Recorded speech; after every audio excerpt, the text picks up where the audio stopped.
Dėl didelių aukštapelkių, jos supančių mišrių miškų, ežerų, natūralių upių, išlikusių didelių pievų ganyklų dalyje Širvintų rajono yra labai geros sąlygos įvairiems plėšriesiems paukščiams.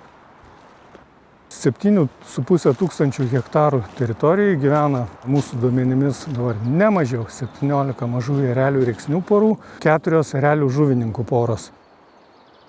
4 žuvininkų lizdavietės, sutiksit, nėra įspūdingas skaičius, bet tai yra 10% visų Lietuvoje gyvenančių žuvininkų. Į tuos 7,5 tūkstančio hektarų patenka paskutinės Širvintų rajone tetervinų tuokvietės, veisimosi buveinės, juodųjų gandrų, vištvanagių, kitų plėšriųjų paukščių lizdavietės. Detalūs duomenys apie teritorijoje gyvenančius plėšriuosius paukščius, jų lizdų vietas, tai yra bendro 3 metų darbo su vietos žmonėmis rezultatas.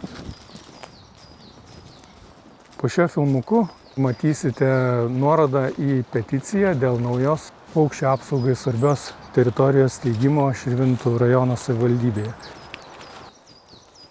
Saugomos teritorijos statusas padės išsaugoti retų nykstančių plėšriųjų paukščių lizdaviečių, jų maitinimosi buveinių apsaugą nuo kirtimų, nuo kitos nepalankios ūkinės veiklos, o svarbiausia padės apsaugoti nuo neatsakingų, su sveiku protu susipykusių politikų, verslų iniciatyvų ir užmojų. Todėl jūsų balsas gali būti lemiamas dėl šios teritorijos ateities.